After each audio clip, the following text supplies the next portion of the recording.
I stand at my college graduation ceremony watching my parents beam with pride in the audience. They have no idea I know about the $51,000, the money my grandmother left specifically for my education, which they secretly transferred to fund my brother Jake's extravagant wedding 6 months ago. While they told me college is a waste and refused to help, they threw a $20,000 reception and honeymoon for the child who matters. Today, everything changes.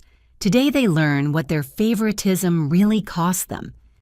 3 months ago, my world shattered in the most unexpected way. I was house-sitting for my parents while they vacationed in Florida during Jake's honeymoon cruise. What started as a simple favor turned into the most devastating discovery of my 22 years.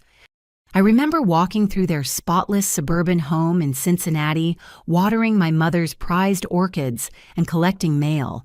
The routine felt comforting until I noticed scattered papers on my father's desk in the home office. Robert had always been meticulous about organization, so the messy pile seemed unusual. Initially, I intended to straighten the documents without looking, but a bank letterhead caught my attention. The header read Eleanor Martinez Educational Trust Fund, with my name clearly printed below. My heart raced as I recognized my late grandmother's name. She had passed away 3 years earlier, leaving me what my parents described as a small educational fund that was somehow tied up in legal complications. The bank statement told a completely different story. $51,437 had been transferred out of the account in a single transaction dated exactly 1 month before Jake's wedding. The receiving account belonged to Platinum Events and Catering Services. My hands trembled as I searched through more documents. Credit card receipts revealed the shocking truth about Jake's wedding expenses. $15,000 for the Riverside venue rental, $8,000 for gourmet catering with prime rib and lobster tail, $12,000 for their Mediterranean cruise honeymoon, $7,000 for the open bar serving premium liquors, $4,000 for professional photography and videography, $3,000 for the elaborate floral arrangements my mother had bragged about to neighbors. The receipts painted a picture of luxury I could never have imagined my parents affording on my father's insurance adjuster salary and my mother's part-time retail income. Yet here was proof they had funded Jake's dream wedding, using money specifically designated for my education. I discovered a folder labeled Eleanor's Will, containing my grandmother's final testament. Her handwriting appeared on attached notes expressing specific wishes that her granddaughter pursue higher education without financial burden.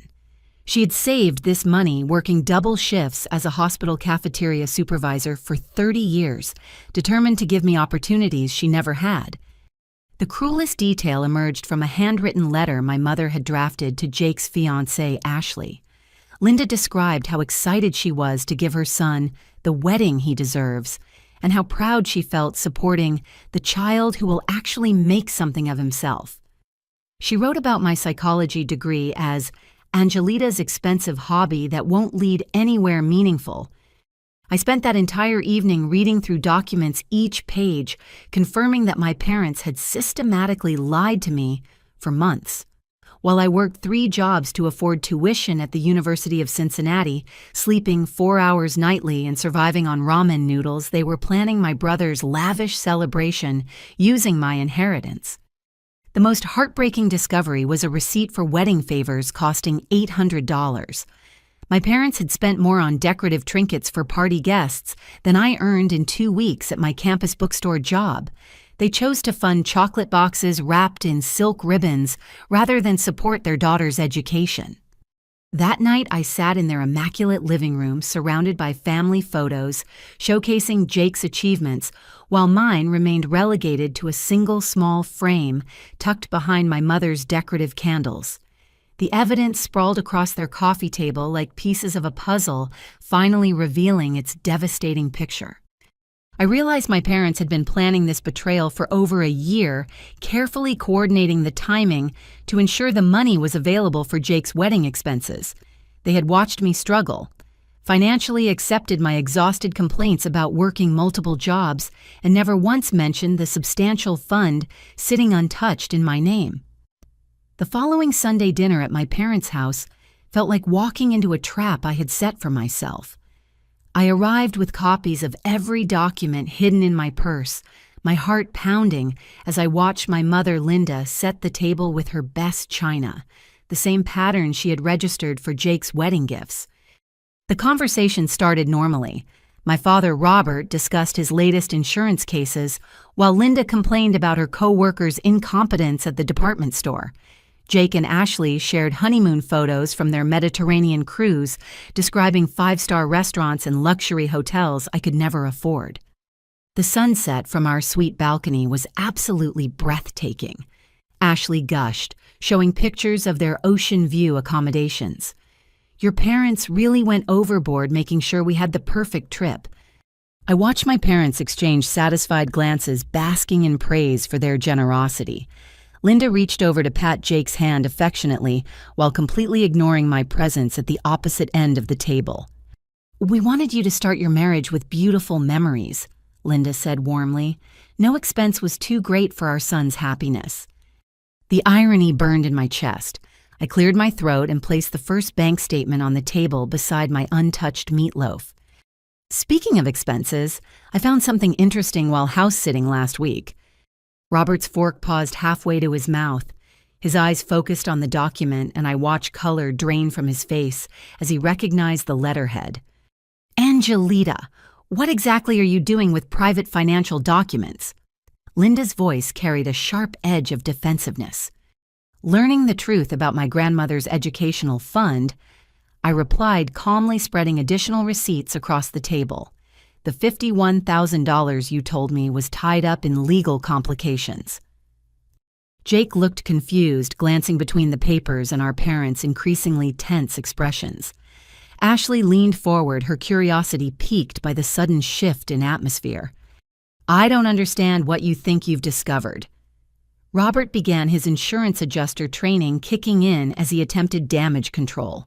"Those documents are complex financial matters that require proper interpretation." "Really?" I pulled out the transfer receipt. "Because this seems pretty straightforward. $51,437 transferred from the Eleanor Martinez Educational Trust Fund directly to Platinum Events and Catering Services on March 15th, 1 month before Jake's wedding." The silence stretched uncomfortably. Ashley's eyes widened as she processed the implication. Jake set down his water glass with a sharp clink against the table. "That's impossible," Jake said quietly. "Mom and Dad told me the wedding money came from their savings account." Linda's defensive mask cracked, revealing something cold and calculating underneath. She straightened in her chair, abandoning any pretense of denial. "Fine. Yes, we used the money for Jake's wedding, and I'm not apologizing for it."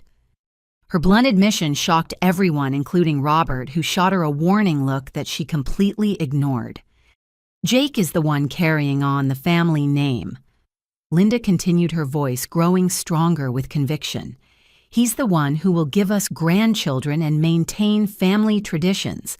He needed a proper start to his marriage, not some wasteful college fund for a daughter who wants to play therapist to strangers."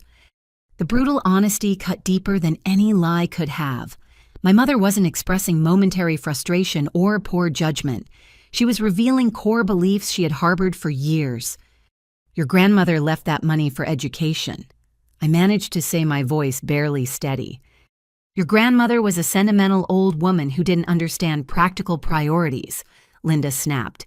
"Psychology isn't a real career. You'll waste 4 years studying feelings and emotions, then struggle to find decent employment. Jake has a future in construction management with real earning potential." Robert finally found his voice, though it carried none of his usual authority. "Linda, maybe we should discuss this privately." "No," she said firmly. "Angelita needs to understand reality. We made the smart choice investing in the child who matters. Jake will build something meaningful with his life. He'll provide stability for our family legacy." Ashley looked increasingly uncomfortable, shifting in her seat as she realized her luxury wedding had been funded through what amounted to theft from Jake's sister. "We plan to tell you after graduation." Linda continued, her tone suggesting this should somehow soften the betrayal. We expected you to understand our reasoning once you saw how successful Jake's marriage had become." The casual cruelty of her words left me speechless. My parents had not only stolen my inheritance, but expected gratitude for their decision. They viewed my hurt as unreasonable drama rather than justified anger at their deception. Jake finally spoke, his voice tight with growing understanding. "You lied to me too. You told me this money came from your personal savings."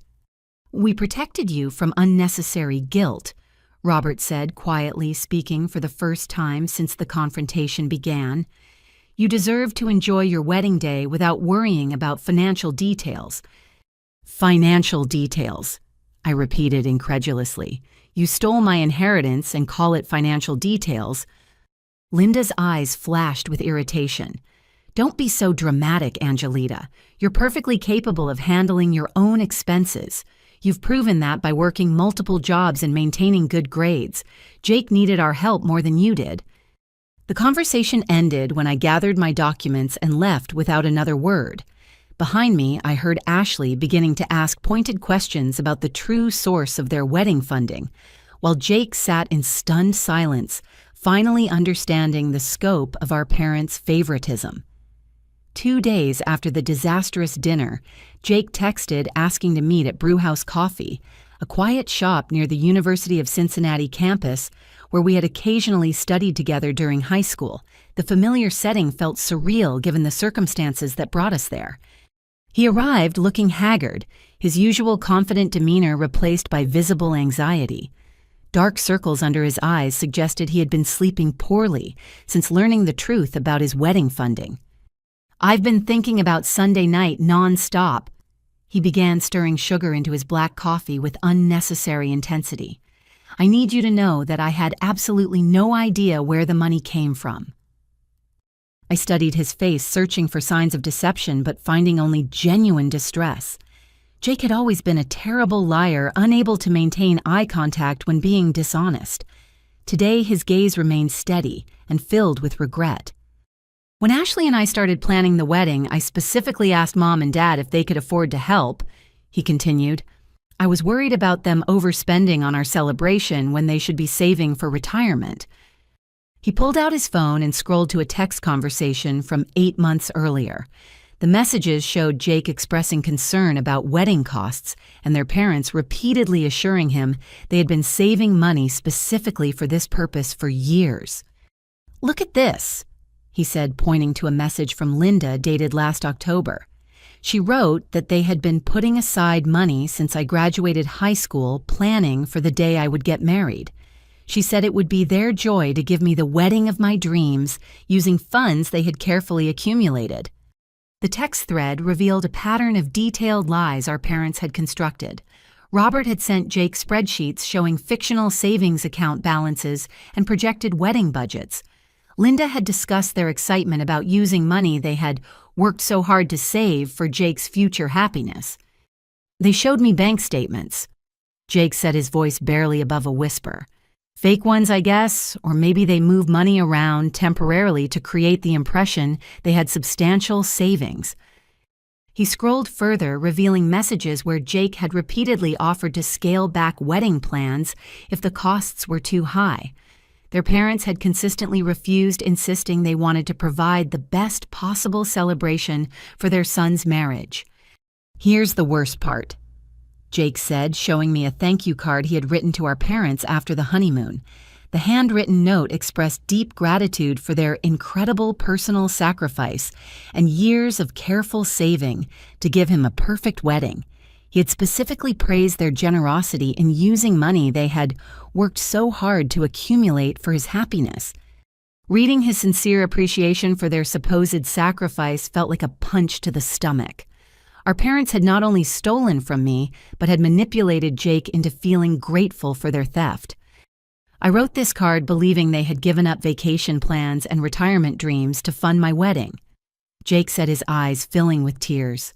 I felt so loved and supported knowing they had prioritized my happiness for years.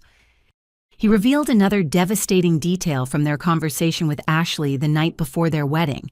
Our parents had pulled the couple aside to explain how meaningful it was to support Jake's marriage, using money they had saved through years of small sacrifices and careful budgeting. Dad told us he had worked overtime for 3 years to accumulate the wedding fund, Jake said. Mom cried, talking about how proud she was to see her years of saving finally used for such a joyful purpose. They made their generosity seem like the culmination of parental dedication and love. The manipulation ran even deeper than I had realized. Our parents had not simply stolen money and lied about its source. They had created an elaborate emotional narrative that made Jake feel cherished and prioritized, while simultaneously making me appear ungrateful and independent by choice. They told me you had decided not to use your college fund, Jake admitted reluctantly. They said you wanted to prove your independence by handling your own expenses and that you had specifically asked them not to interfere with your education funding. This final lie completed the picture of their deception. While stealing my inheritance, they had convinced Jake that I had voluntarily chosen to struggle financially. They had painted my absence of family support as personal preference rather than deliberate exclusion. Jake reached across the table and grabbed my hand, his voice breaking as he spoke. "Angelita, I swear on everything I hold dear that I would never have accepted that money if I had known the truth. If I had realized they were stealing from you, I would have stopped the wedding planning immediately." I believed him. Despite our parents' favoritism throughout our childhood, Jake had never been deliberately cruel or selfish toward me. He had been as thoroughly manipulated as I had been, just in a different direction. "What are we going to do?" He asked, his question carrying the weight of our shattered family dynamic and his guilt over unknowingly benefiting from theft. For the first time since discovering the bank statements, I felt like I had an ally rather than facing this betrayal alone. The following Monday morning, I sat in the sterile office of First National Bank, waiting to meet with loan officer Patricia Williams about my financial situation. The fluorescent lights hummed overhead as I clutched a folder containing my student loan documentation credit reports and the apartment application that had been denied 3 days earlier. Patricia, a woman in her 50s with kind eyes and graying hair, reviewed my paperwork with the thorough attention of someone who had delivered difficult news many times before. Her expression grew increasingly concerned as she cross-referenced various documents. "Miss Martinez, I'm afraid your current debt-to-income ratio presents significant challenges," she began gently. "Your student loan obligations total $48,000 across multiple lenders, creating monthly payments that represent 67% of your projected income." The numbers felt abstract until she explained their real-world implications. My credit score had dropped to 543, placing me in the poor category that most landlords automatically rejected. The 3 part-time jobs that had sustained me through college appeared insufficient to convince creditors of my financial stability. "The apartment complex you applied to requires a minimum credit score of 650, Patricia continued. "Additionally, their policy mandates that monthly rent cannot exceed 30% of gross monthly income. Your current financial profile doesn't meet either requirement." I had been counting on that 2-bedroom apartment near the University of Cincinnati Medical Center, perfectly located for my graduate program in clinical psychology. The acceptance letter tucked in my purse suddenly felt worthless without housing to make attendance possible. Patricia pulled up additional information on her computer screen, her frown deepening as she discovered more complications. "I see you've also applied for several private student loans to cover graduate school expenses," she said. "Unfortunately, your current credit situation makes approval unlikely without a co-signer who meets strict financial requirements." The co-signer requirement felt like another slap from the universe. My parents clearly wouldn't help, and I had no other family members with sufficient income and credit scores to qualify. My grandmother, Eleanor, had been my only relative with financial stability, and she was gone. "There is something else you should understand," Patricia said, her voice taking on a more serious tone. If you had access to the $51,000 from your grandmother's educational trust, your financial picture would be dramatically different. She pulled out a calculator and began running hypothetical numbers. With that money paying off my undergraduate loans, I would have graduated debt-free with an excellent credit score above 750. The remaining funds would have covered graduate school tuition without requiring additional loans. You would have qualified for premium apartment rentals and received preferential treatment from landlords competing for financially stable tenants, Patricia explained. Instead, your current situation places you in a category that most property managers consider high risk. The cruel mathematics of my parents' betrayal became crystal clear. They hadn't just stolen money. They had destroyed my financial future and eliminated opportunities I had spent 4 years working toward.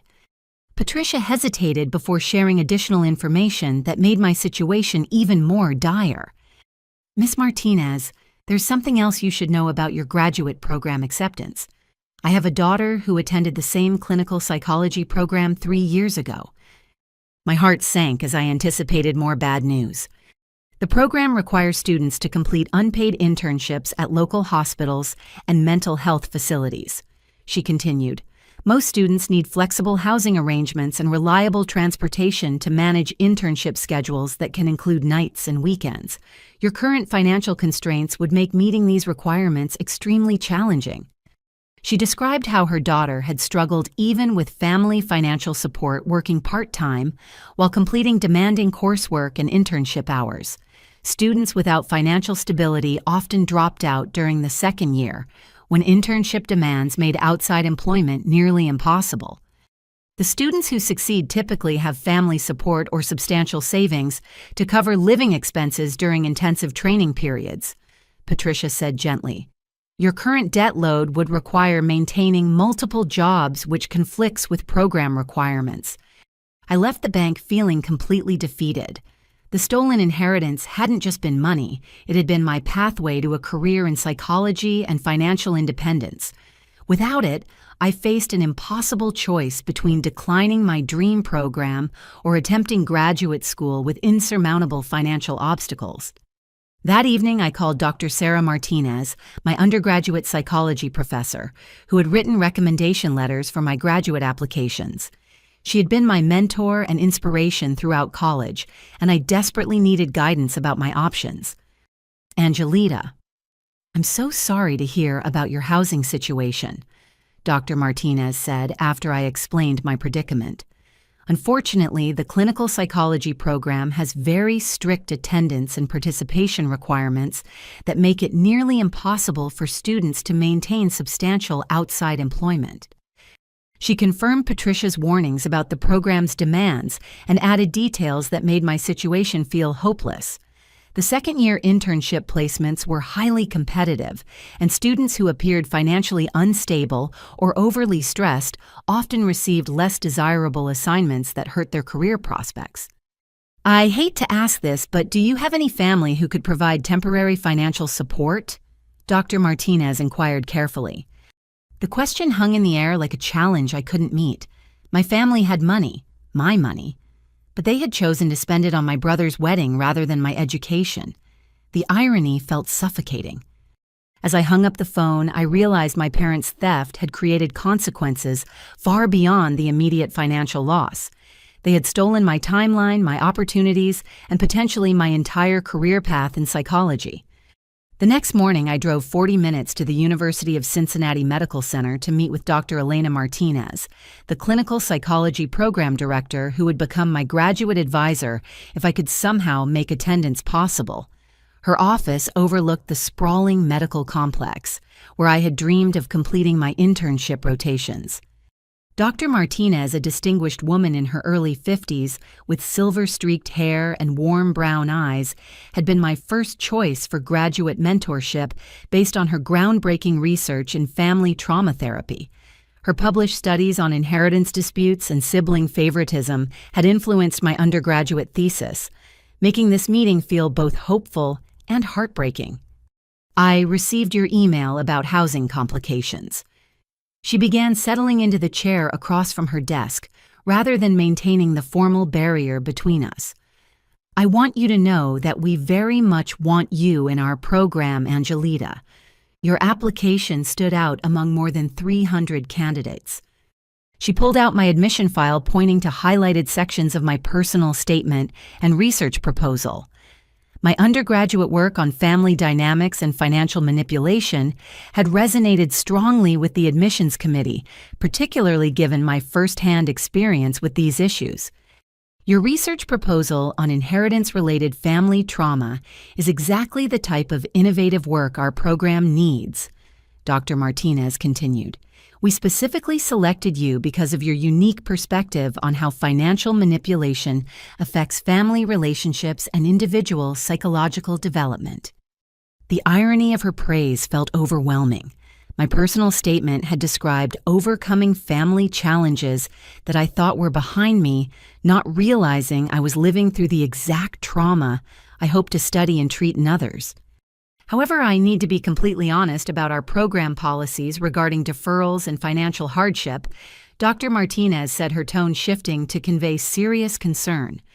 She explained that the clinical psychology doctoral program operated under strict guidelines from the American Psychological Association and the university's medical school partnership. Students who deferred admission automatically forfeited their funding packages, which in my case included a partial teaching assistantship worth $15,000 annually. The teaching assistantship you were awarded is highly competitive, she emphasized. We can only offer these positions to incoming students who commit to beginning the program immediately. If you defer, that funding becomes available to students on our waiting list. The financial implications grew worse as she continued explaining the program structure. The clinical track only accepted new students every 3 years due to limited partnerships with local hospitals and mental health facilities. Missing this opportunity meant reapplying in 3 years with no guarantee of acceptance or funding. The application pool grows more competitive each cycle, Dr. Martinez admitted reluctantly. 3 years from now, you would be competing against candidates with more recent research experience and potentially stronger letters of recommendation. Your current application strength might not translate to future success. She showed me statistics demonstrating how few students successfully gained admission after previous deferrals. The combination of increased competition and the perception that deferred students lacked commitment created significant barriers to future acceptance. There's another factor you should consider, Dr. Martinez added gently. Your undergraduate research on family trauma gave you a compelling personal narrative that strengthened your application. 3 years from now, admissions committees might view that experience as less immediate and relevant to your graduate work. The cruel timing of my parents' theft became even more apparent. They hadn't just stolen money. They had potentially destroyed a once-in-a-lifetime opportunity that had taken 4 years of dedicated work to achieve. Dr. Martinez leaned forward with genuine concern in her voice. I've been thinking about potential solutions since receiving your email. The university does maintain a small emergency housing fund for graduate students facing unexpected financial crises. She explained that the fund typically provided temporary assistance for students whose circumstances changed after admission, but before program commencement. However, the available support rarely exceeded $3,000 and was intended for short-term emergencies rather than ongoing financial instability. The emergency fund might cover your security deposit and first month's rent, she said, but it wouldn't address the underlying issue of your debt-to-income ratio or credit score problems that prevent standard apartment approval. She suggested exploring graduate dormitory options, though spaces for doctoral students were extremely limited and often assigned to international students who lacked local housing connections. The dormitories also maintained occupancy restrictions that would make maintaining part-time employment difficult. I'm willing to write letters supporting your applications for emergency assistance, Dr. Martinez offered. Your academic record and research potential justify exceptional consideration for any available resources. As our meeting continued, she shared more details about why the admissions committee had selected me specifically for this competitive program slot. My personal statement describing family challenges had convinced them I possessed the emotional resilience and personal insight necessary for effective clinical work. Your writing demonstrated sophisticated understanding of how family dynamics affect individual psychological development, she said, referencing specific passages from my application. The committee felt your lived experience would enhance your ability to connect with clients facing similar family trauma. The tragic irony wasn't lost on either of us. The family trauma I had described as motivation for studying psychology was continuing to unfold, potentially preventing me from pursuing the career path that trauma had inspired. "I need to ask directly," Dr. Martinez said carefully. "Is there any possibility your family situation could change? Could relatives who weren't initially supportive reconsider their position?" Her question forced me to confront the reality that my parents held the power to solve this crisis instantly by returning my stolen inheritance. They had the means to restore my educational fund and eliminate the financial barriers preventing my graduate school attendance. "The family members with financial resources are the ones who created this situation," I replied honestly. "They're unlikely to provide assistance voluntarily." Dr. Martinez nodded with the understanding of someone who had studied family dysfunction professionally for decades. Her expression suggested she recognized patterns of manipulation and favoritism that extended beyond simple financial disagreements. "Angelita, I want you to know that we'll hold your admission slot until the absolute last possible moment," she said firmly. "If you can resolve the housing issue by August 15th, you can still begin the program on schedule. We believe in your potential enough to maintain that flexibility." Her kindness and support made leaving her office even more difficult. For the first time in weeks, I had felt hope about my future, only to have reality crash back down as I drove home past apartment complexes I couldn't afford. That evening, I sat in the University of Cincinnati Law Library surrounded by legal textbooks and feeling completely out of my depth. The fluorescent lighting cast harsh shadows across inheritance law statutes that might as well have been written in a foreign language. I had scheduled an appointment with the student legal clinic for the following morning, but my anxiety demanded immediate action. The law library's quiet atmosphere seemed conducive to research, even though I barely understood the legal terminology I was encountering. Marcus Thompson, a third-year law student working part-time at the circulation desk, noticed my obvious frustration with the towering stack of legal books surrounding my table. "You look like someone wrestling with a problem that might benefit from actual legal training," he said, with a friendly smile gesturing to the chaotic spread of statutes and case law I had been unsuccessfully trying to navigate. I explained my situation in basic terms, carefully avoiding names and specific details, while describing inheritance theft and educational trust fund misuse. Marcus listened intently, occasionally asking clarifying questions that demonstrated his growing interest in the legal complexities involved. "What you're describing sounds like potential breach of fiduciary duty," he said, pulling several relevant textbooks from my pile and opening them to specific chapters. "Educational trusts create legal obligations for trustees that extend beyond simple financial management."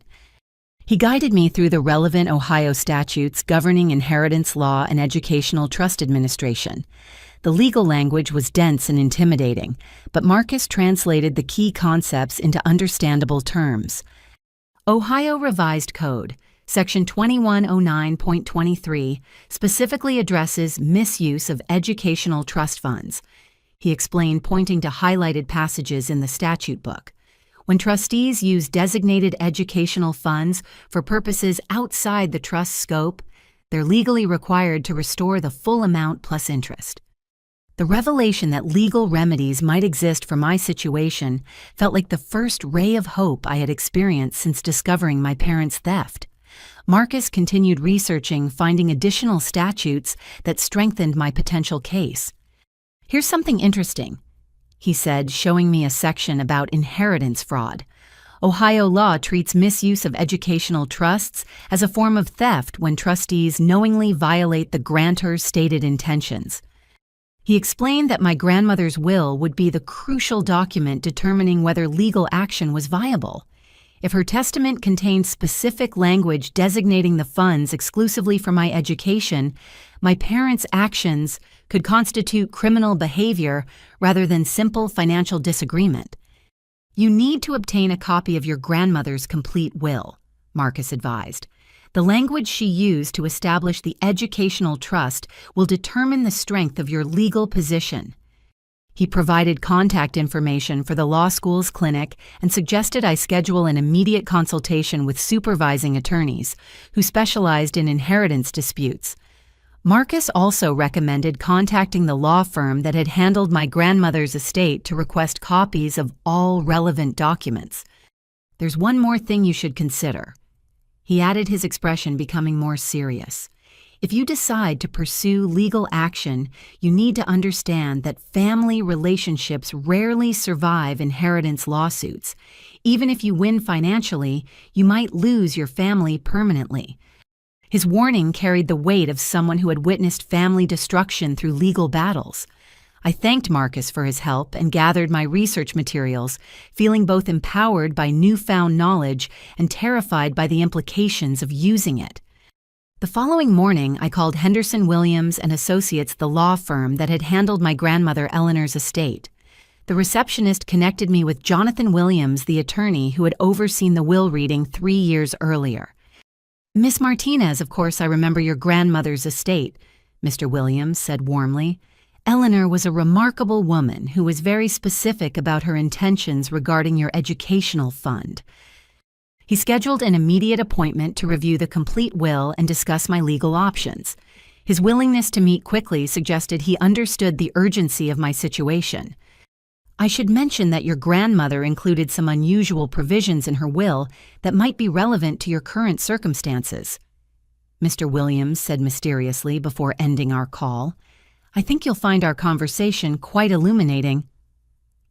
Tuesday afternoon found me sitting in Mr. Williams' downtown Cincinnati office, a space filled with dark wood furniture and law books that commanded respect and conveyed decades of legal experience. Mr. Williams, a distinguished man in his 60s, with silver hair and piercing blue eyes, spread my grandmother's complete will across his mahogany desk. "Your grandmother was an exceptionally thoughtful woman who anticipated potential complications with her educational bequest." He began pointing to specific clauses in the document. She included language that most testators never consider necessary. He showed me sections of the will I had never seen before. My grandmother had not simply left money for my education. She had created a comprehensive legal framework designed to protect my inheritance from exactly the type of manipulation my parents had employed. Eleanor specifically wrote that the educational trust funds must be used solely for Angelita's higher education expenses, including tuition, books, housing, and other costs directly related to academic pursuits. Mr. Williams read aloud. She further specified that any misuse of these funds constitutes breach of fiduciary duty, requiring immediate restitution of the full amount plus 6% annual interest. The legal language was clear and unambiguous. My grandmother had anticipated the possibility of my parents redirecting my inheritance and had constructed legal protections to prevent exactly that scenario. "There's more," Mr. Williams continued, turning to additional pages. "Eleanor included a provision that if the educational funds were ever misused, you would be entitled to triple damages plus reasonable attorney fees. She was determined to make theft of your inheritance financially devastating for anyone who attempted it." The revelation that my grandmother had foreseen my parents' betrayal and legally protected against it felt both validating and heartbreaking.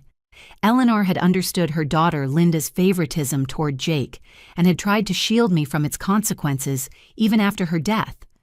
Mr. Williams explained that the legal protections Eleanor had included made my case exceptionally strong. Any competent attorney would take the case on contingency, meaning I wouldn't need to pay legal fees unless we recovered the stolen funds. "Your parents violated multiple fiduciary duties and potentially committed inheritance fraud," he said definitively. "The evidence is clear, and your grandmother's will provides ironclad legal standing for recovery. However, he also echoed Marcus's warning about family relationships. Pursuing legal action would likely destroy any possibility of reconciliation with my parents and might create lasting divisions within extended family networks. I need to ask whether you're emotionally prepared for that level of family destruction, Mr. Williams said gently. Legal victory might come at the cost of permanent family relationships. As I left his office with copies of my grandmother's will and a clear understanding of my legal rights, I faced the most difficult decision of my life.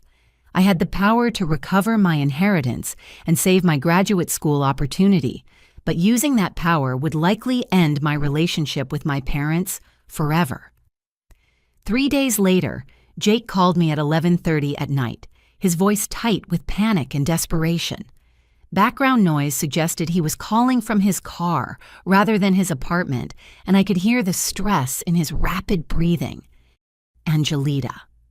I need to talk to someone who will understand what's happening, he began without preamble. My marriage is falling apart, and I think it's connected to everything that came out at Sunday dinner. I was studying for final exams in my apartment surrounded by psychology textbooks and research papers, but Jake's distress demanded immediate attention. He had never called me late at night before, and his voice carried a level of anxiety I had rarely heard from my typically confident brother. Ashley has been acting completely different since she learned the truth about our wedding funding, Jake continued. She's making financial decisions based on assumptions about our family's wealth that aren't true. He described how Ashley had been spending money since their honeymoon as if they had access to ongoing family financial support. She had purchased a luxury car lease that required monthly payments of $647, far exceeding their budget based on Jake's construction management salary. She bought a BMW sedan because she said wives from wealthy families shouldn't drive economy cars. Jake explained his frustration evident. When I tried to discuss the payment amount, she said our parents would obviously help with expensive necessities.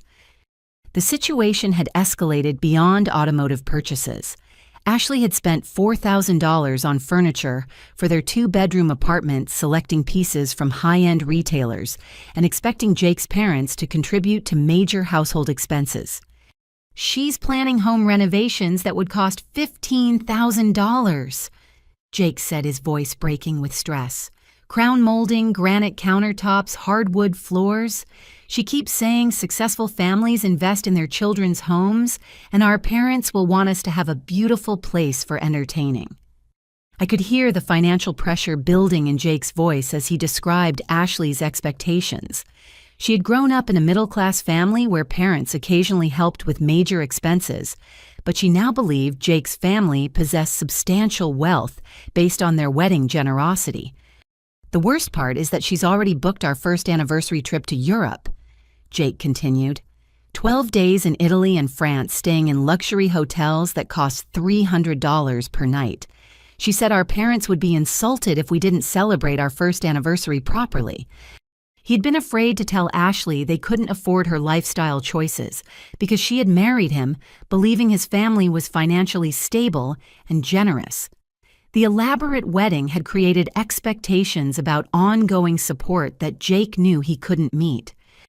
I've been losing sleep for weeks trying to figure out how to pay for everything she's committed us to, Jake admitted. I've been researching second jobs and overtime opportunities, but the numbers don't add up. We need help, and I was hoping our parents might provide additional support. The crushing irony of his request hit me like a physical blow. Jake needed money from our parents to maintain the lifestyle they had created through stealing my inheritance. He was asking them to solve financial problems they had caused by using funds that belonged to me. I was actually planning to ask Mom and Dad for a loan this weekend. Jake continued, unaware of how his words affected me. Maybe $15,000 or $20,000 to help us get established and cover Ashley's expectations. I thought they would understand that the wedding was just the beginning of supporting our marriage.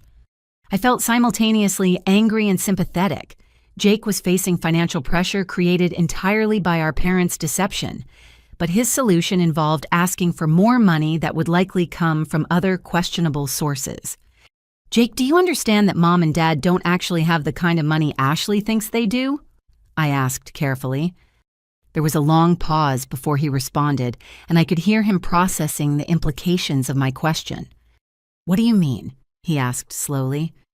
I explained that our parents' income from Robert's insurance job and Linda's retail work couldn't support the level of financial generosity Ashley expected. Their ability to fund his elaborate wedding had come from my stolen inheritance, not from accumulated savings or ongoing wealth. "Are you saying they don't have money to help us with current expenses?" Jake asked, his voice reflecting growing realization about his precarious situation.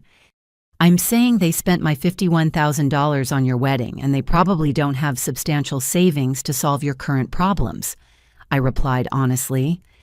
The silence that followed lasted nearly a full minute. When Jake finally spoke, his voice carried the weight of someone whose worldview was crumbling. "Oh God, Angelita, Ashley is going to lose her mind when she realizes we can't afford the lifestyle she thinks we're entitled to. She's already told her friends and family about the expensive anniversary trip and home renovation plans." He described how Ashley had been bragging to her sisters about marrying into a generous family that prioritized their children's happiness and financial security. She had specifically mentioned Jake's parents' willingness to fund major life events and ongoing support for their marriage. "Her entire perception of our relationship is based on financial security I can't actually provide," Jake said, his voice breaking. "I don't know how to tell her that the wedding was probably the only major financial help we'll ever receive, and even that came from questionable sources." As our conversation continued, Jake revealed the depth of pressure he was facing. Ashley had already made deposits for the European anniversary trip and had scheduled contractors to begin home renovations the following month. The financial commitments she had made totaled nearly $25,000. "I'm trapped between disappointing my wife and asking our parents for money that might not exist," Jake said finally. "And now I'm realizing that asking for more money would be asking them to steal from someone else or go into debt they can't afford."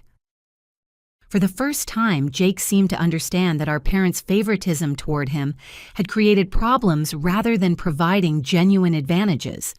The theft of my inheritance hadn't just hurt me. It had created unsustainable expectations that were now threatening his marriage. "What am I supposed to do, Angelita?" he asked, his voice carrying desperation I had never heard before. I realized that my parents' theft had created victims beyond just me. Jake's marriage was suffering because of financial expectations created through their deception, and he faced the impossible task of explaining to Ashley that his family's apparent wealth was actually based on theft and manipulation. The following Saturday, Jake asked if I could help him organize wedding gifts and thank you cards at his apartment. Ashley had been overwhelmed by the task of writing personal notes to 67 wedding guests, and the unopened gifts were taking over their living room. I agreed to help partly out of genuine desire to support my brother during his financial crisis, and partly because I wanted to understand more about the elaborate celebration my inheritance had funded.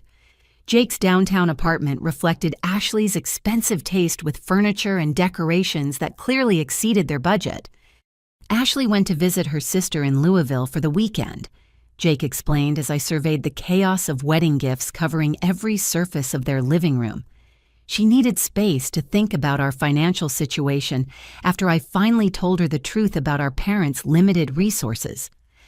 Unopened presents sat alongside stacks of thank you cards, gift registry printouts, and 3 different wedding photo albums. The sheer volume of gifts suggested the level of celebration my stolen inheritance had funded, and seeing the evidence of luxury I had unknowingly provided felt deeply unsettling. "I've been putting off writing thank you notes because I felt guilty knowing the wedding was funded through stolen money," Jake admitted as we began sorting gifts by sender. "How do you thank people for celebrating something that was based on theft?" We worked in relative silence for the first hour organizing presents and creating lists of guests who required thank you notes. Jake's guilt was evident in his careful handling of each expensive gift, and I could see him calculating the cost of the celebration with new understanding of its true source. Ashley wants to create a wedding video montage for our first anniversary, Jake said, pulling out his laptop and connecting it to the living room television. She asked me to review all the footage and select the best moments before she returns from Louisville. He opened video files from their wedding photographer, and images of the elaborate celebration filled the screen. The riverside venue looked stunning with professional lighting, highlighting expensive floral arrangements and elegant table settings that had clearly cost thousands of dollars. I haven't been able to watch these videos since learning about the money's source, Jake said quietly. Seeing all that luxury knowing it came from your inheritance makes me sick to my stomach. We fast-forwarded through ceremony footage, cocktail hour scenes, and dinner service that showcased the premium catering I had unknowingly funded. Every frame reminded us of the stolen money that had created these beautiful memories. "Wait, stop there," I said, noticing our parents approaching the microphone during dinner speeches.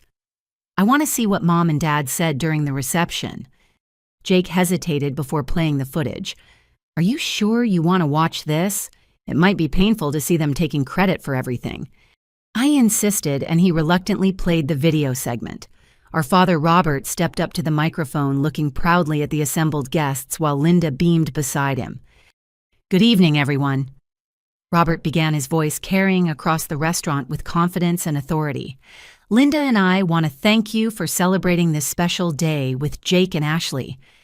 The camera panned across guests who were clearly enjoying the expensive reception wine glasses raised as they listened to our father's speech. "We're honored to support our son as he begins this new chapter," Robert continued. "Investing in Jake's future has been one of our greatest joys as parents because we know he's made smart choices and will build something meaningful with his life." My stomach clenched as I heard the words, "investing in Jake's future," and realized our father was taking credit for generosity funded by theft. Linda stepped forward to add her own comments, and her words proved even more devastating. "We're proud to support the child who will actually contribute to society," Linda said, her voice carrying clearly through the reception venue. "Jake has always made responsible decisions and deserves our investment in his happiness. Unlike some children who waste time on useless degrees, Jake will build a real career and give us grandchildren to carry on our family legacy." The camera captured guests nodding approvingly at Linda's words, and I could see several of our cousins exchanging glances that suggested they understood the implicit criticism of my choices. "We believe in supporting children who make us proud." Linda continued, raising her champagne glass toward Jake and Ashley. "Tonight represents our commitment to the family member who matters most." The assembled relatives applauded enthusiastically, completely unaware they were celebrating theft and family betrayal, disguised as parental generosity. Several guests approached our parents after the speech to praise their wisdom and generosity in supporting Jake's marriage. Jake paused the video, his face pale as he processed what we had just witnessed. "I had no idea they said those things about you," he whispered, his voice filled with horror. "I was too focused on Ashley and didn't pay attention to their specific words during the speeches." The video continued with reception guests congratulating our parents on their generous support and wise parenting decisions. Uncle David specifically praised their smart investment in Jake's future, while Aunt Patricia commented on how refreshing it was to see parents who understood which children deserved support.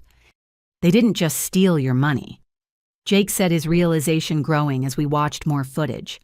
"They used the theft to publicly humiliate you in front of our entire extended family."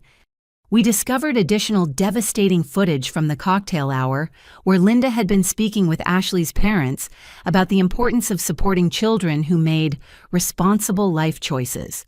The conversation included specific references to my psychology degree as an example of impractical education that wouldn't lead to meaningful employment. "Your daughter is lucky to have parents who understand the difference between real careers and expensive hobbies," Ashley's mother had replied, clearly influenced by Linda's characterization of my education.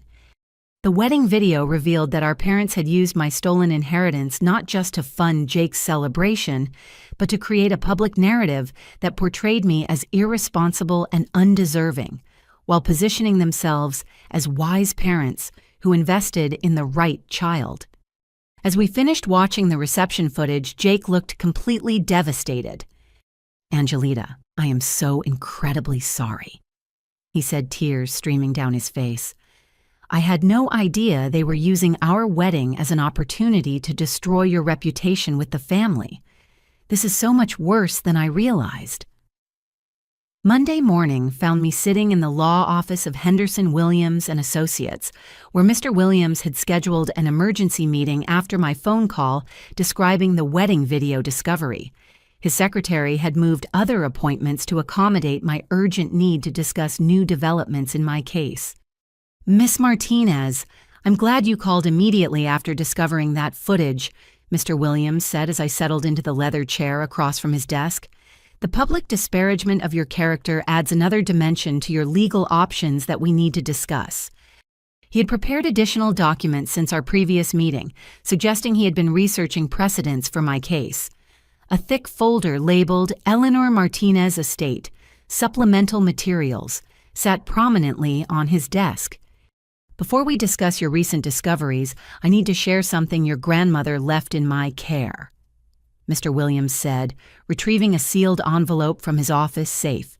"Eleanor specifically instructed me to give this to you only if complications arose regarding your educational fund." The envelope, addressed in my grandmother's familiar handwriting to "My dearest Angelita," felt heavy with significance. Eleanor's cursive script included a notation, to be opened only if my educational bequest encounters family interference. Your grandmother was an exceptionally perceptive woman who understood family dynamics that others preferred to ignore, Mr. Williams explained as I carefully opened the sealed letter. She anticipated potential problems and took steps to protect your interests that went far beyond standard estate planning. The letter, written in Eleanor's careful handwriting on her personal stationery, began with words that brought tears to my eyes. "My precious granddaughter, if you are reading this letter, then my worst fears about your parents' character have been confirmed. I hoped I was wrong, but I prepared for the possibility that Linda and Robert would betray your trust in pursuit of their favoritism toward Jake." Eleanor's letter continued with devastating insights into family dynamics I thought had been hidden from her observation. "I have watched your mother treat you differently than your brother since you were small children.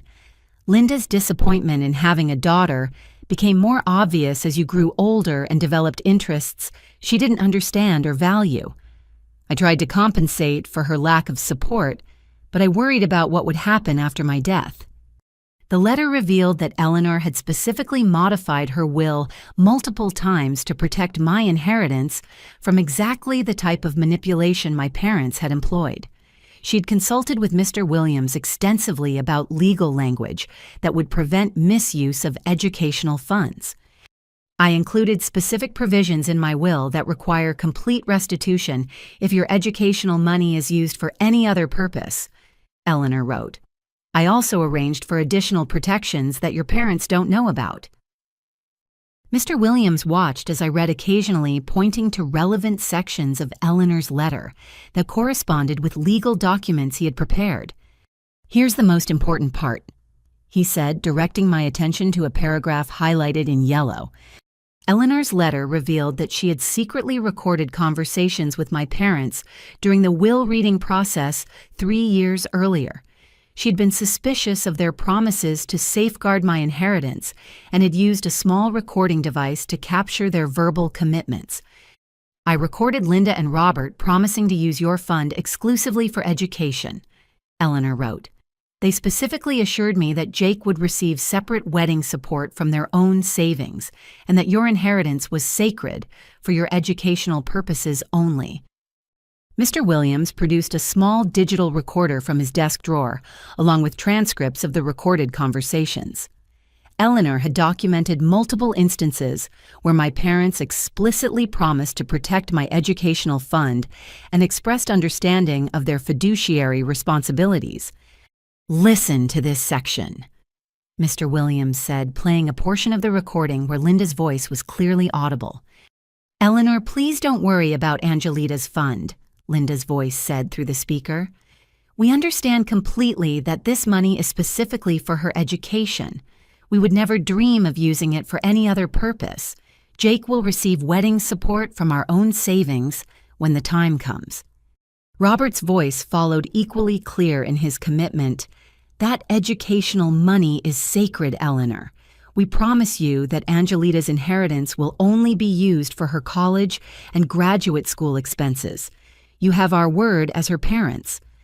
The recordings continued with additional promises and assurances that made my parents' theft even more egregious.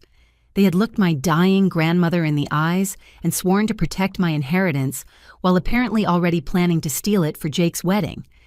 "Your grandmother was thorough in protecting your interests," Mr. Williams continued. "She also arranged for a private investigator to monitor the educational fund after her death."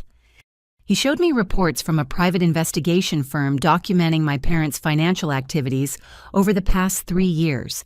The investigator had tracked the fund balance, noted the transfer to the catering company, and identified the wedding expenses funded by my inheritance. "Eleanor arranged to pay for ongoing monitoring because she suspected your parents might violate their promises," Mr. Williams explained. "The investigators' reports provide detailed evidence of exactly how your stolen money was spent." Eleanor's letter concluded with instructions that brought both comfort and empowerment. "If you are reading this letter, you have been betrayed by people who should have protected you. I am giving you the tools to fight back and reclaim what is rightfully yours. Don't let anyone convince you that family loyalty requires accepting theft and manipulation. Stand up for yourself with the strength I know you possess." The letter also revealed that Eleanor had established an additional trust fund that I could access at age 25, currently containing nearly $30,000 that my parents knew nothing about. She'd anticipated that they might attempt financial manipulation and had created backup resources to ensure my long-term security. "Miss Martinez, your grandmother's preparation makes your case absolutely bulletproof," Mr. Williams said confidently. "Between the recorded promises, the investigator's evidence, and the specific legal language in her will, your parents have no defense against charges of inheritance fraud and breach of fiduciary duty." As I left Mr. Williams' office with copies of Eleanor's letter and the recorded evidence, I felt empowered for the first time since discovering my parents' betrayal. My grandmother had reached beyond death to protect me from exactly the type of favoritism and manipulation that had shaped my childhood. Eleanor had seen clearly what I had tried to ignore. My parents' love was conditional and unequal, and she had taken extraordinary steps to shield me from the consequences of their prejudice. Tuesday morning, I returned to Mr. Williams' office with a clear determination that had been absent during our previous meetings. The weight of Eleanor's letter and the recorded evidence had transformed my perspective from victim to someone prepared to fight for justice. "I want to pursue full legal action against my parents," I announced as I settled into the familiar leather chair. "I'm ready to file charges for inheritance fraud and demand complete restitution plus damages." Mr. Williams nodded approvingly, having prepared additional documentation since our previous meeting. His desk contained organized folders labeled Evidence, Precedent Cases, and Settlement Demands, suggesting he had been building a comprehensive case strategy. "Before we proceed, I need to share additional evidence your grandmother arranged that makes your case even stronger," he said, retrieving another sealed envelope from his office safe. This envelope contained audio recordings Eleanor had made, using more sophisticated equipment than I had previously realized. She had recorded multiple conversations with my parents over several months, capturing their promises and commitments regarding my educational fund. "Your grandmother was methodical in documenting every interaction," Mr. Williams explained as he set up professional audio equipment. These recordings include conversations from the initial will reading, follow-up meetings, and casual family gatherings where your parents discuss their intentions. The first recording featured my parents meeting with Eleanor 2 months before her death, discussing final details of her estate planning. Linda's voice came through clearly as she assured Eleanor of their commitment to my education. "We completely understand that Angelita's fund is exclusively for her college and graduate school expenses," Linda said emphatically. "Robert and I have been saving separately for Jake's wedding since he was in high school. We would never consider mixing those funds or using Angelita's inheritance for anything other than education." Robert's voice followed with equal conviction. "Eleanor, you can rest peacefully, knowing that Angelita's educational fund will be protected.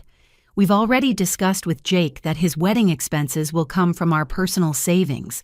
That's our responsibility as his parents, just like protecting Angelita's inheritance is our responsibility to her."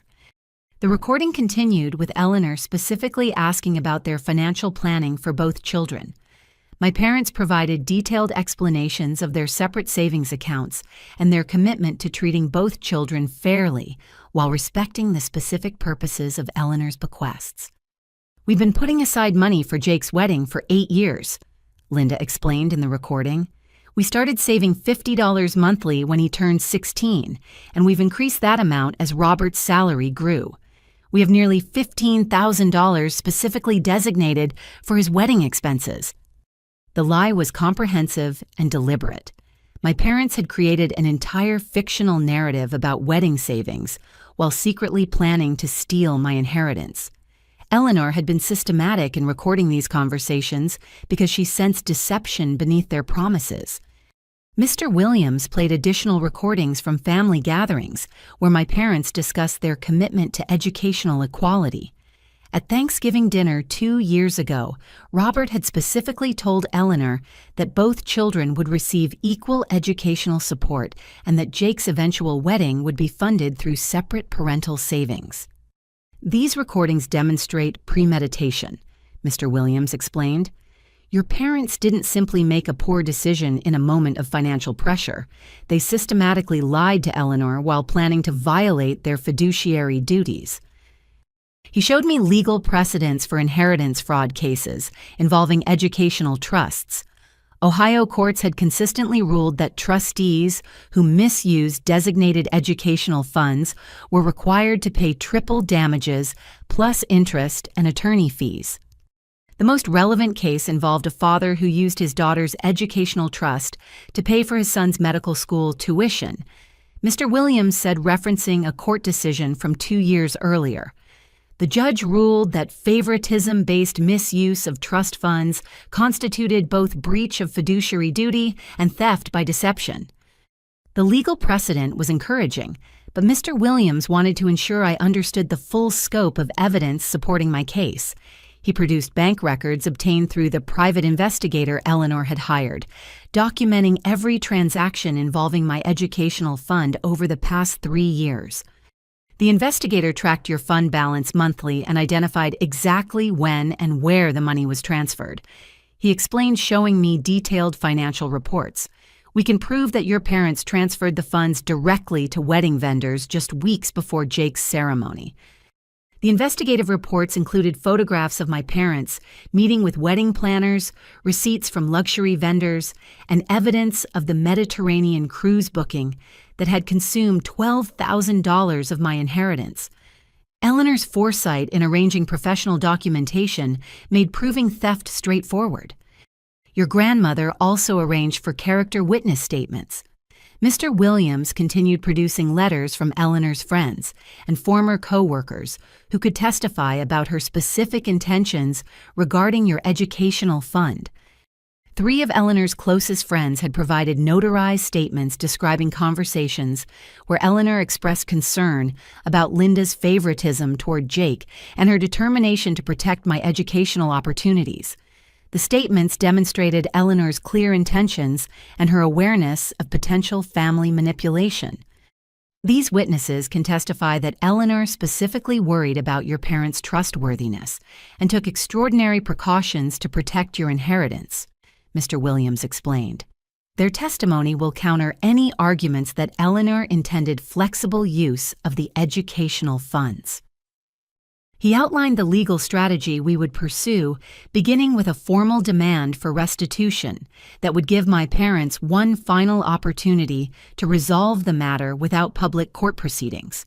If they refused, we would file civil charges for inheritance fraud, breach of fiduciary duty, and conversion of trust property. Based on Ohio law and the strength of our evidence, you're entitled to the return of $51,437 plus 6% annual interest, Mr. Williams calculated. Additionally, your grandmother's will specifies triple damages for willful misuse of educational funds, bringing your total claim to approximately $180,000. The financial calculation was staggering. My parents' theft would cost them far more than the original stolen amount due to Eleanor's protective legal language and Ohio's strong inheritance fraud penalties. There's one more element we should discuss. Mr. Williams said, his expression becoming more serious. The wedding video evidence you discovered creates an additional claim for defamation and intentional infliction of emotional distress. He explained that my parents' public disparagement of my character and education during the wedding reception, funded by my stolen inheritance, created grounds for additional damages. Using my money to publicly humiliate me while taking credit for generosity constituted particularly egregious behavior that courts took seriously. We can argue that your parents not only stole your inheritance, but used the theft to damage your reputation with extended family members. Mr. Williams said, the combination of financial theft and public humiliation creates a compelling case for maximum damages. As our meeting concluded, Mr. Williams prepared a formal demand letter that would give my parents 72 hours to restore my educational fund completely or face public legal proceedings. The letter outlined the evidence against them and specified the exact amount of restitution required to avoid civil and potentially criminal charges.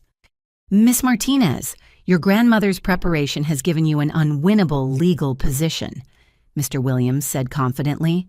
Your parents cannot successfully defend against this level of documented evidence. The only question is whether they'll restore your inheritance voluntarily or force us to pursue court-ordered judgment. I left his office carrying copies of Eleanor's recordings, the investigative reports, and the formal demand letter that would soon shatter my parents' comfortable denial about the consequences of their betrayal. Wednesday afternoon, I reserved Conference Room B at the Cincinnati Public Library's downtown branch, a neutral location that would prevent my parents from controlling the narrative through familiar surroundings. The room's professional atmosphere seemed appropriate for delivering what amounted to a business ultimatum regarding their theft and fraud. I arrived 30 minutes early to organize my evidence, spreading copies of bank statements, Eleanor's recordings transcript, and legal documents across the conference table. The visual impact of comprehensive documentation would reinforce the seriousness of their legal exposure. My parents arrived precisely at 3 o'clock, their expressions shifting from curious concern to obvious anxiety as they observed the formal meeting setup. Linda's defensive posture was immediately apparent, while Robert's insurance adjuster training led him to assess the legal documents with growing apprehension. "Angelita, what exactly is the purpose of this meeting?" Linda asked sharply, settling into the chair across from me, without making eye contact with the evidence spread across the table. "The purpose is to give you 72 hours to restore my inheritance completely, or face public legal proceedings for inheritance fraud and breach of fiduciary duty," I replied, calmly sliding copies of Mr. Williams' formal demand letter across the table. Robert picked up the legal document immediately, his face growing pale as he read the detailed accusations and evidence summary. Linda initially ignored the paperwork, maintaining her defensive posture, until Robert's expression alarmed her enough to examine the letter herself. "This is ridiculous," Linda said after scanning the first page. "You can't threaten legal action over family financial decisions. We're your parents, and we made choices we believed were in the family's best interests." I activated the small digital recorder Mr. Williams had provided and played the first segment of Eleanor's recordings. Linda's own voice filled the conference room, promising Eleanor that my educational fund was sacred and would never be used for any other purpose. The color drained from both parents' faces as they heard their recorded commitments and explicit promises to protect my inheritance. Robert's hands trembled slightly as he recognized the legal implications of documented fraud. "Where did you get those recordings?" Linda demanded, her voice rising with panic. "Grandmother Eleanor recorded every conversation because she suspected you might betray your promises," I replied steadily. "She also hired a private investigator to monitor my educational fund after her death. I showed them the investigative reports documenting their financial activities, including photographs of their meetings with wedding vendors and detailed records of how my stolen money had been spent.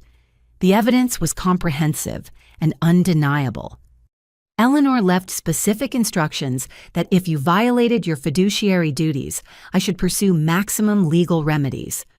I continued reading portions of her letter aloud.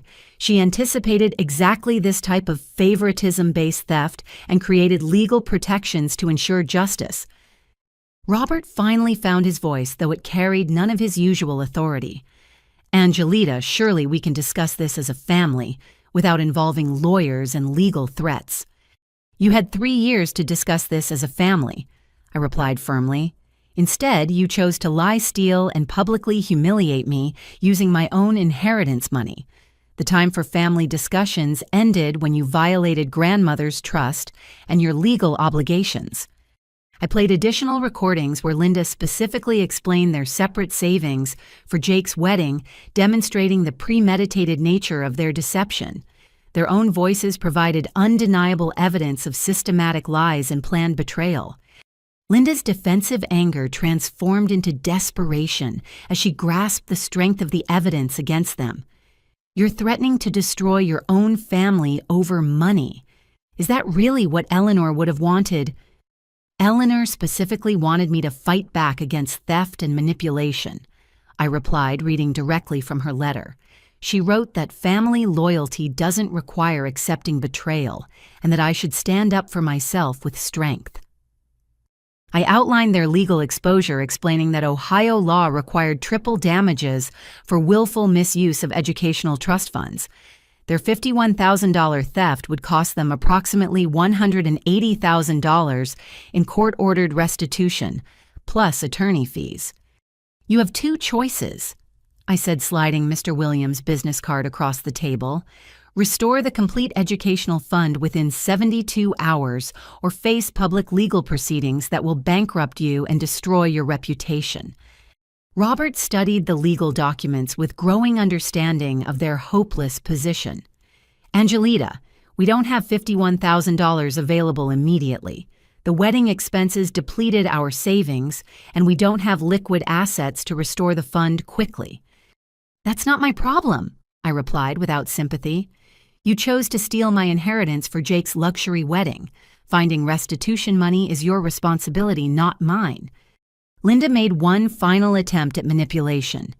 "Think about what this will do to Jake's marriage and our family relationships. Ashley will be devastated if she learns their wedding was funded through stolen money. You should have considered those consequences before committing inheritance fraud," I answered calmly. "Jake and Ashley are already facing financial problems because you created unsustainable expectations through theft." I explained that I had already prepared a comprehensive letter detailing their betrayal, ready to send to their church congregation neighborhood association and extended family members. I had also scheduled meetings with Jake's in-laws to reveal the truth about their wedding funding source. "Everyone who praised your generosity at the wedding reception will learn that your support was based on theft from your own daughter," I said, maintaining steady eye contact with both parents. "The public humiliation you caused me will be returned with interest." Linda began crying, but her tears appeared motivated by self-pity rather than genuine remorse. Robert remained focused on the legal documents, clearly calculating their financial exposure and recognizing the strength of evidence against them. "72 hours," I repeated, standing to leave the conference room. "Contact Mr. Williams to arrange restitution or face the full consequences of your betrayal." I gathered my evidence and walked away without another word, leaving my parents alone with the undeniable proof of their theft and the knowledge that their comfortable denial was ending permanently. Thursday evening, Jake called me in complete panic, his voice breaking with stress and confusion as he tried to explain a devastating conversation with our parents. Angelita, Mom and Dad just called demanding that Ashley and I immediately return $25,000 for some kind of family emergency. Jake said, speaking rapidly as if the words were painful to hold inside. When I asked for details about the emergency, they admitted they need money to repay your education fund. I could hear background noise suggesting Jake was pacing frantically around his apartment. Ashley's voice carried from another room, asking pointed questions that Jake was clearly struggling to answer. "I told them we don't have $25,000 lying around, and that's when Mom completely lost control," Jake continued. "She started screaming that the wedding money was a loan, not a gift, and we were ungrateful for not helping them when they needed family support." The desperation in our parents' demand revealed how little they understood about Jake and Ashley's actual financial situation. They had created the illusion of wealth through my stolen inheritance, but Jake's construction management salary couldn't support returning substantial amounts of money. Dad tried to explain that they're facing legal action from you, but Ashley overheard the entire conversation. Jake said, his voice dropping to a whisper.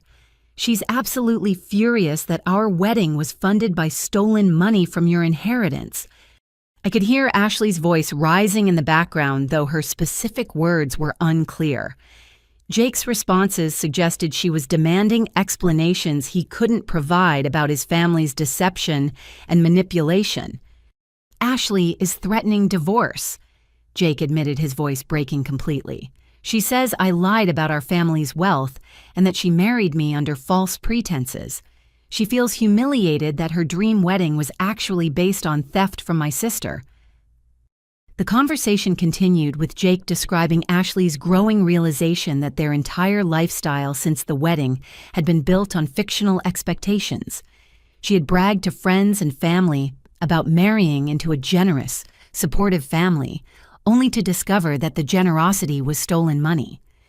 "She's packing clothes and talking about staying with her sister in Louisville until she decides whether to continue our marriage," Jake said through tears.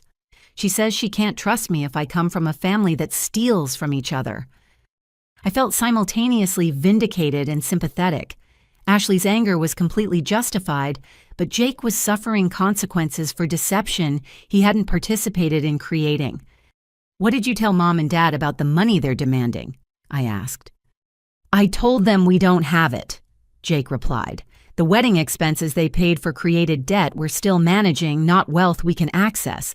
Ashley's spending since the honeymoon has been based on credit cards and loans, not cash." He described their current financial situation, which was far more precarious than our parents had realized. Ashley's luxury car lease, expensive furniture purchases, and planned European anniversary trip had stretched their budget beyond sustainability even before this crisis. I explained that demanding money from us would require us to take high-interest loans or default on existing obligations. Jake continued. "Mom said family emergencies required sacrifice and that we were being selfish." The irony was overwhelming. Our parents had stolen my inheritance to fund Jake's wedding, creating financial expectations that were now threatening his marriage, and they expected him to solve their legal problems through additional financial sacrifice.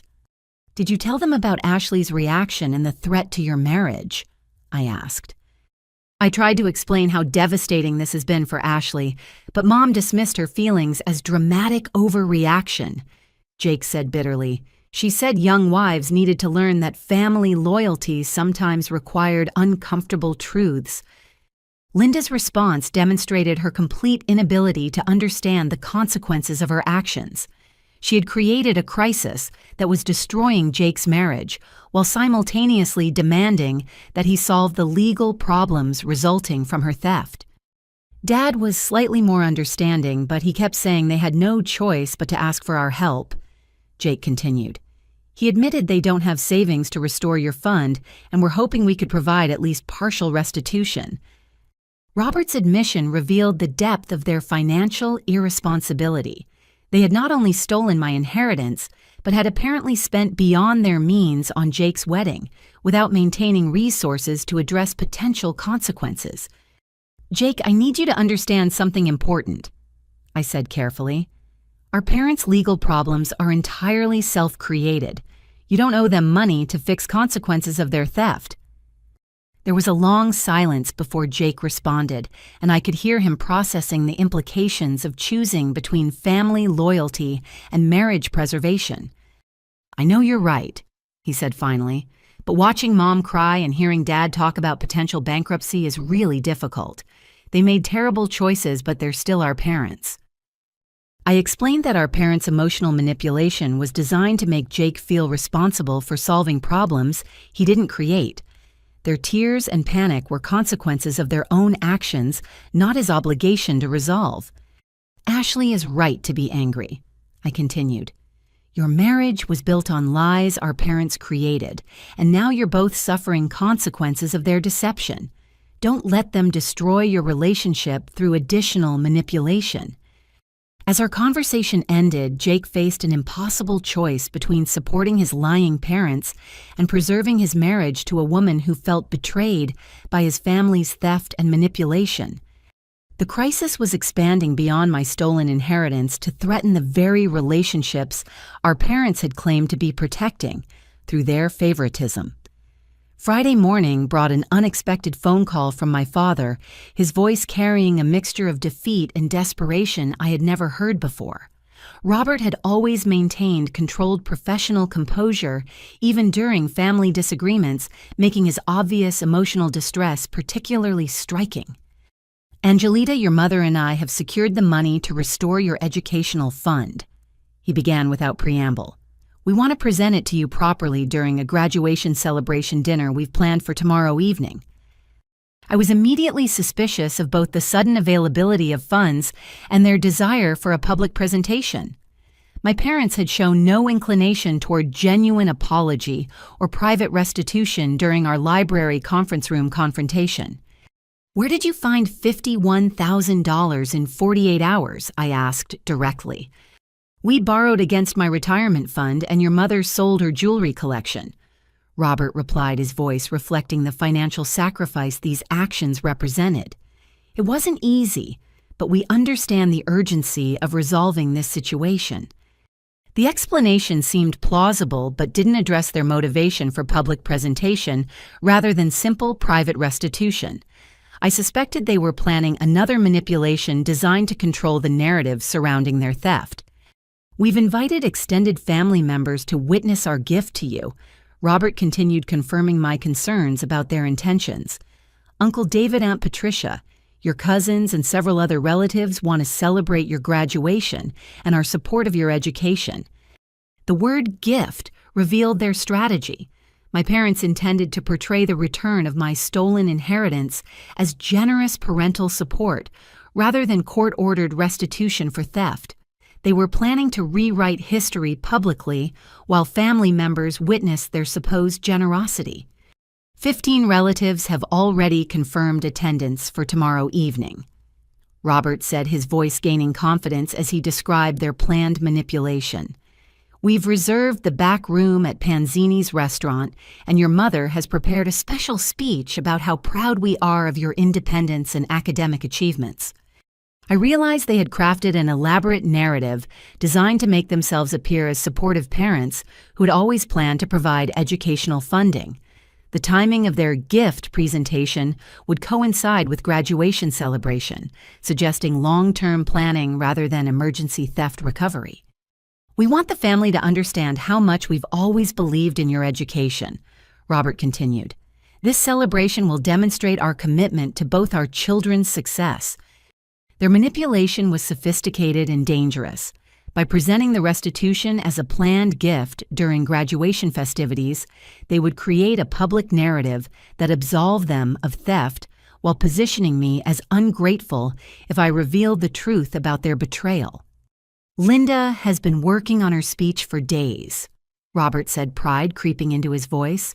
"She wants to express how much we've learned about the value of supporting our daughter's dreams and how grateful we are for your patience while we arranged this educational surprise."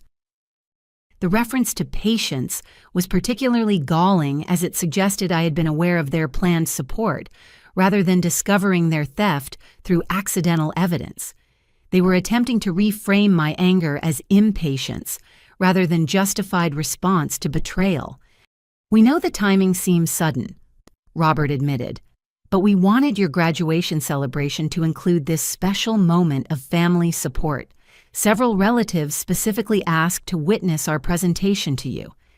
I suspected they had already shared their fictional narrative with extended family members, portraying themselves as parents who had been secretly saving for my education while allowing me to develop independence through temporary struggle. "What exactly did you tell relatives about this dinner and your planned presentation?" I asked. Robert's hesitation before responding confirmed my suspicions about advanced narrative manipulation. "We explained that we had been planning an educational gift for your graduation, but wanted to wait until you had proven your commitment to academic excellence," he said carefully. "Family members are excited to celebrate both your achievement and our support of your future." They had poisoned the well by establishing expectations that would make revealing the truth appear vindictive and ungrateful. Relatives who believed they were witnessing generous parental support would react negatively if I exposed the theft underlying their supposed gift. "We hope you'll accept this celebration in the spirit it's intended," Robert continued. "Your mother has been looking forward to publicly expressing her pride in your accomplishments." The manipulation was complete. My parents had arranged circumstances that would force me to either accept their false narrative or appear vindictive by revealing theft during what appeared to be a generous graduation celebration. I agreed to attend the dinner while privately planning to expose the complete truth about their betrayal, their theft, and their current manipulation. If they wanted a public presentation, they would receive public accountability. "I'll be there," I said, simply giving no indication of my intentions for the evening. After ending the call, I contacted Mr. Williams to inform him of my parents' restitution plan and their attempt to control public narrative. He assured me that accepting returned funds wouldn't compromise future legal action if they failed to provide complete restoration or continued their defamation. Saturday evening would determine whether my parents were capable of genuine accountability or if they would persist in manipulation even while returning stolen money. Saturday evening at Panzini's restaurant felt like walking into a carefully orchestrated performance designed to rewrite history through collective witness. The back dining room had been decorated with graduation banners and family photos, creating an atmosphere of celebration that masked the true nature of the occasion. 15 relatives filled the room, their faces bright with anticipation for what they believed would be a heartwarming demonstration of parental support. Uncle David, Aunt Patricia, cousins Sarah and Michael, and several other family members I rarely saw had gathered to witness what they understood to be my parents' generous graduation gift.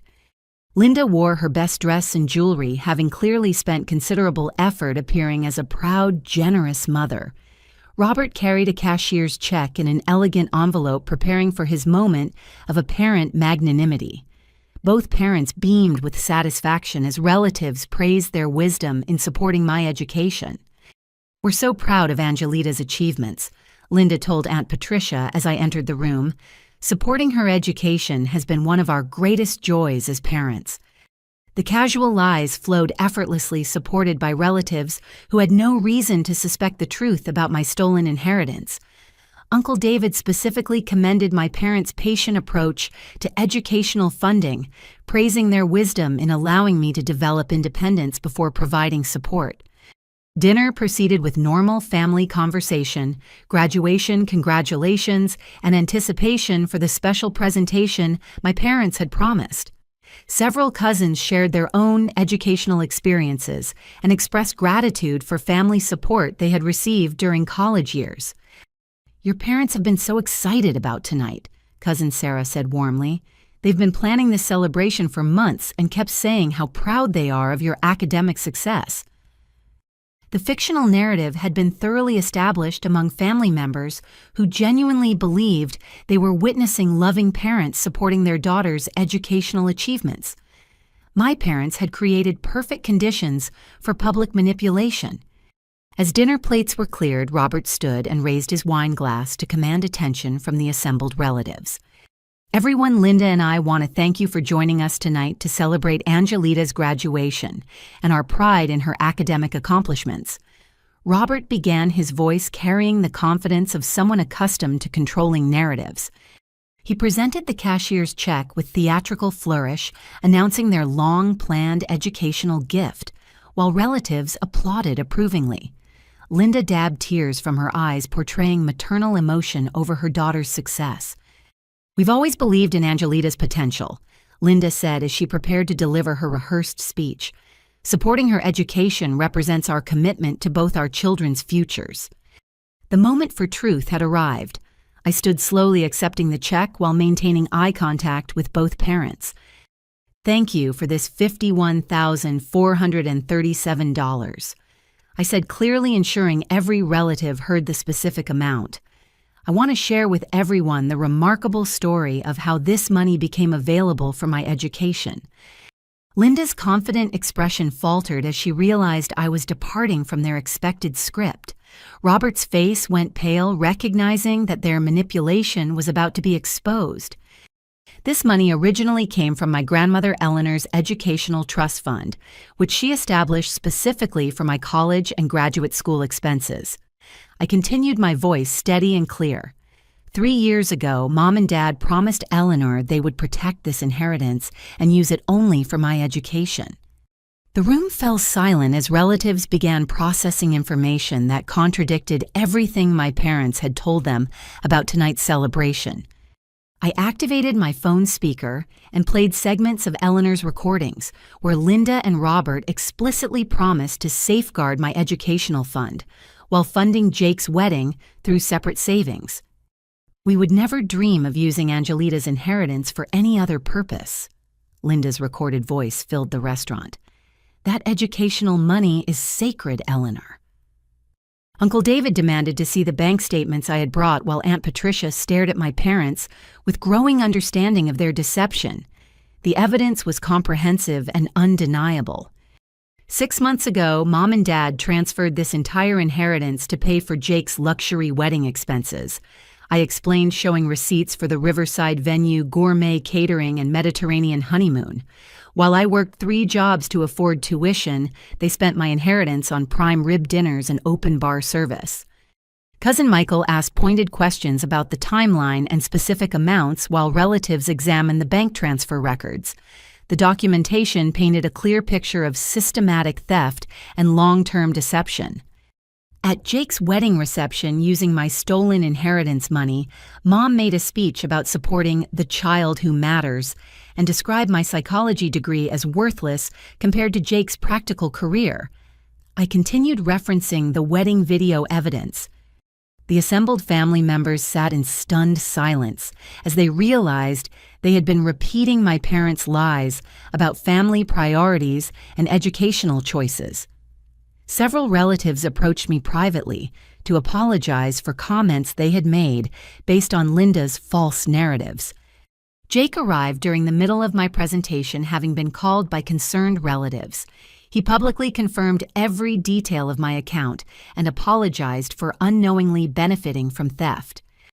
"I had no idea the wedding money came from Angelita's inheritance," Jake said, his voice carrying genuine remorse. "Our parents lied to both of us about the funding source." Linda attempted several interruptions, but family members demanded to hear the complete truth. Robert remained silent throughout the presentation, apparently recognizing that denial was impossible given the overwhelming evidence. Uncle David stood up and addressed my parents directly. "Linda, Robert, what you've done is theft, plain and simple. Using Eleanor's educational trust for Jake's wedding violated every promise you made to a dying woman. Aunt Patricia added her own condemnation. We've been telling other relatives that Angelita was ungrateful for not accepting family help. Now we learn she was being robbed by her own parents while we criticized her independence. The evening ended with extended family members expressing support for my position and disappointment in my parents' betrayal. Several relatives mentioned they would need to correct false impressions they had shared with other family members about my character and choices. As the gathering dispersed, my parents sat alone at their decorated table, finally confronting the social consequences of their theft and manipulation without the protective shield of family ignorance. 6 months later, I sit in my graduate school apartment near the University of Cincinnati Medical Center, reflecting on how dramatically my life has changed since that confrontational graduation dinner. The morning sunlight streams through windows of the comfortable 2-bedroom space I can finally afford, made possible by the restored educational fund and the newfound financial stability it provided. My clinical psychology program has exceeded every expectation I held during those desperate weeks when housing problems threatened to derail my academic dreams. Dr. Elena Martinez selected me for a prestigious internship specializing in family trauma therapy, recognizing that my personal experience with inheritance manipulation and sibling favoritism provides unique insights for helping other families navigate similar betrayals. The irony isn't lost on me that my parents' theft ultimately enhanced my qualifications for the exact career path I had chosen before discovering their betrayal. My research proposal on inheritance-related family trauma, originally written from theoretical understanding, now carries the weight of lived experience that professors and fellow students find compelling and authentic. Jake divorced Ashley 3 months ago, a painful but necessary decision that freed him from the financial expectations created by our parents' deception. Ashley's demands for a lifestyle based on fictional family wealth had become unsustainable, and Jake chose honesty about our family's limitations over continuing a marriage built on lies. To his credit, Jake moved to Cincinnati to be closer to my graduate school, where we've rebuilt our relationship on foundations of truth and mutual support. He started therapy to process his guilt about unknowingly benefiting from theft, and has become my strongest advocate within our extended family network. I never realized how much our parents' favoritism affected you until I saw the evidence of their theft. Jake told me during our weekly coffee meeting last week. I'm grateful you had the courage to fight back instead of accepting their manipulation. Jake's growth and accountability have surprised our entire family. He publicly apologized to relatives for the wedding deception, even though he was as much a victim of our parents' lies as I was. His willingness to acknowledge uncomfortable truths has earned respect from family members who initially blamed him for the inheritance crisis. Our parents faced consequences that extended far beyond financial restitution. Linda and Robert lost credibility with their church congregation after the truth about the inheritance theft became widely known. Several major family events excluded them, forcing confrontation with social costs of their favoritism and manipulation. Linda eventually wrote me a lengthy apology letter, acknowledging her mistakes and requesting forgiveness. Unlike her previous manipulative communications, this letter demonstrated genuine understanding of how her favoritism toward Jake had damaged our relationship and violated Eleanor's trust. I realize now that my disappointment in having a daughter instead of 2 sons led me to treat you unfairly from childhood, Linda wrote. Your grandmother saw what I was too stubborn to admit, that my favoritism was hurting you and would eventually destroy our family relationships. The letter continued with specific acknowledgments of her behavior patterns and commitments to changed attitudes. Most importantly, Linda admitted that my psychology career choice was valuable and meaningful, contradicting years of dismissive comments about my educational goals. Robert's apology was shorter, but equally sincere, focusing on his failure to protect me from Linda's favoritism and his cowardice in allowing theft rather than confronting his wife's prejudiced decisions. Our relationship remains strained, but has begun the slow process of rebuilding based on their demonstrated behavior changes rather than empty promises. I've learned that forgiveness doesn't require forgetting or trusting immediately, but it can create space for people to prove genuine transformation. The restored inheritance plus legal interest provided more than enough funding for graduate school tuition, housing, and living expenses without requiring student loans. The financial freedom has allowed me to focus entirely on my studies and research without the exhaustion of multiple part-time jobs. More significantly, the additional $30,000 from Eleanor's secret trust fund, which I accessed at 25, has been invested for future educational expenses if I choose to pursue doctoral studies beyond my master's degree. Eleanor's foresight continues protecting my academic future even years after her death. My research on inheritance manipulation and family favoritism has been accepted for publication in the Journal of Family Psychology, turning my personal trauma into professional expertise that will help other families facing similar dynamics. The academic recognition validates my grandmother's belief in my potential and my choice to study psychology despite family criticism. The therapeutic work I'm conducting with families experiencing inheritance disputes has taught me that favoritism and financial manipulation are more common than most people realize. My ability to understand these dynamics from personal experience has enhanced my effectiveness as a counselor and researcher. Most importantly, I've discovered that standing up for myself didn't just restore my financial security, but taught me invaluable lessons about boundary setting and self-advocacy that benefit every aspect of my life.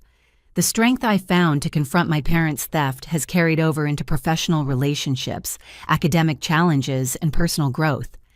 Dr. Martinez recently offered me a research assistant position for next year that includes tuition remission and a substantial stipend. The opportunity represents recognition of my academic potential and personal resilience that makes my undergraduate struggles feel worthwhile. Your combination of lived experience and academic rigor makes you uniquely qualified for this research, Dr. Martinez explained. Students who understand family trauma personally often become the most effective therapists for helping others heal from similar experiences. Looking back, I recognize that Eleanor's protective planning extended beyond financial resources to include life lessons about fighting for what's right. Her recordings, letters, and legal preparations taught me that accepting unfair treatment to maintain peace actually enables further abuse and manipulation. The graduation ceremony that began this story represented an ending and a beginning. It marked the conclusion of my undergraduate education, but also the start of my journey toward becoming someone who refuses to accept injustice, even from family members who should have protected me. Today I work with families where parents manipulate inheritance, siblings compete for favoritism, and financial resources become weapons in emotional warfare. Each client benefits from my understanding that healing requires acknowledging truth, demanding accountability, and building relationships based on respect rather than obligation. My story has taught me that true family loyalty means supporting each other's dreams and treating everyone fairly, not protecting those who manipulate trust for personal benefit.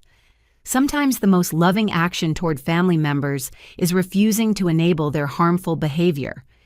Eleanor would be proud to see her educational investment producing exactly the type of professional and personal growth she envisioned. Her granddaughter has learned to fight for justice, while maintaining her humanity to seek truth, while offering forgiveness, and to build a career helping others navigate the complex relationships between love, money, and family loyalty. The strength to confront betrayal and demand fairness has become the foundation for a life of purpose, professional success, and personal integrity that no one can steal or manipulate. That lesson, perhaps, was the most valuable part of my inheritance. I want to ask you, have you ever experienced favoritism or financial manipulation within your own family? How did you handle the situation, and what advice would you give to someone facing similar betrayal? Please share your thoughts in the comments below, like this video. If my story resonated with you, subscribe for more real family stories and share this with anyone who might benefit from understanding that standing up for yourself is sometimes the most loving thing you can do for your family. Thank you for listening to my story, and I hope it inspires you to value yourself enough to demand the respect and fairness you deserve.